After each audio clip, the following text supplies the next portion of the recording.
Alright guys, just sitting out here playing with the Glock Model 20 in 10mm auto. It's a pretty hefty cartridge and it's a pretty hefty automatic. It's not too bad to hang on to, you know, not more say than the 40, but it definitely got a noticeable, wallop to it. 15 round magazine, pretty hefty grip. Gotta have fairly big hands. This is the SF, the smaller frame, and it's still quite a big piece to hang on to. Glock does a fairly good job of managing the recoil with this pretty heavy slide. Slide's a little bigger than the others, definitely weighty, but why you might want a Glock Model 20, 10mm auto, it kind of fills a niche, I would say. A lot of guys use it for backpacking. Out here in the Northwest, and, I mean, you can run into all kinds of, wild animals out, anywhere. But a lot of guys use it for backpacking. Archery hunters will carry them as a sidearm. Here in Idaho, you can carry, a sidearm while you're archery hunting.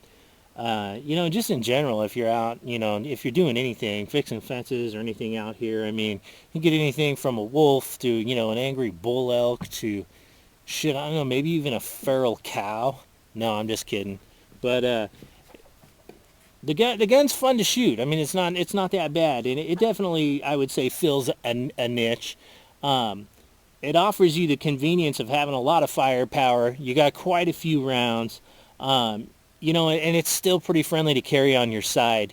You're wearing it around. I mean, it's definitely not like an everyday carry, but if you're wearing it around, while you're out doing something, you don't notice it, too much. I would imagine not as much as you would a hog leg, it's like some, 44 or, mag with an 8-inch barrel or something of the likes. But, probably the next, closest thing that would come to it would be, I'd say 44 mag. That, that's gonna top this guy, in a 6-shot revolver. But the package that this Glock offers is pretty unique. We were just playing around here with some HSM. This is 200 grain. I mean, that's a pretty heavy bullet moving down there at the velocity, the 10 auto. So we'll go down, we'll play with a little bit, and then we'll talk about why Glock doesn't recommend reloading for these due to the unsupported feed ramp. And we'll take a close-up look inside the house there when I go over that with you guys.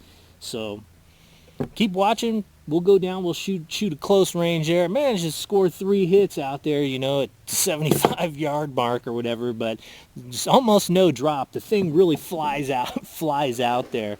I might have to drift the sights a little bit on this for the 75-yard range, but up close you probably wouldn't notice. But I was having to move, quite a ways to the left there to get it to land on that plate. So stay tuned. We're going to head down the mountain here and get close up and wallop it a couple more times.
Alright guys, we're all done shooting and got the Glock all broke down here. I'm not going to go too big in depth on that because you don't need to be a rocket scientist to take a Glock apart, and there's probably 5 million other videos on taking a Glock apart.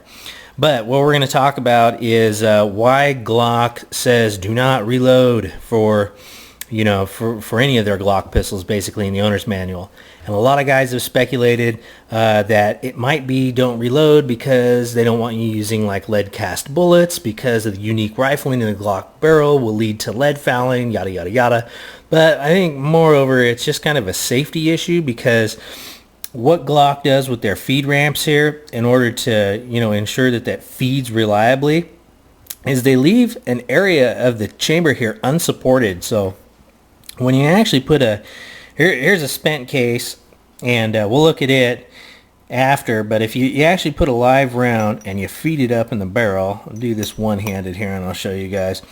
You feed it up in the barrel, it's got a pretty loose chamber, but on the very end here, you can see that a portion of that case down by the case webbing is actually unsupported. So when the case fires, and it expands, the area down here at the webbing, if it expands at all, is totally unsupported by the chamber. So you'll hear people say, you'll hear the term Glock smile on a cartridge, and that's usually due to like, some overpressure or some plus P type rounds. And you get them firing out of there, and they definitely have a big smile where it's bulged in the webbing and it's been left unsupported. So that being said, their theory is if you reload over and over, obviously your case is going to slowly wear and stretch and kind of break down.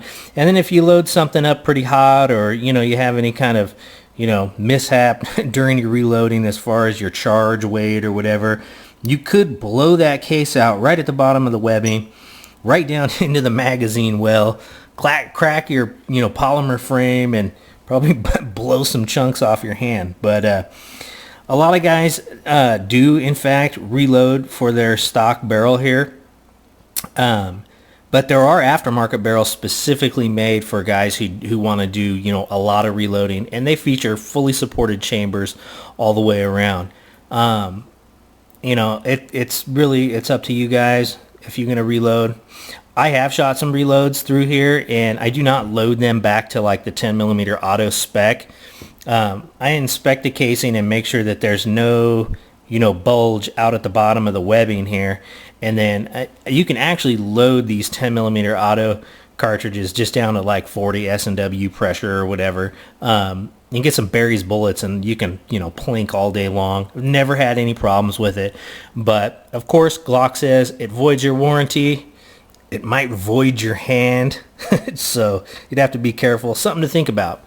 So that's why Glock says don't reload. But it's up to you. I'll leave that between you guys and Glock. This is Chet signing out.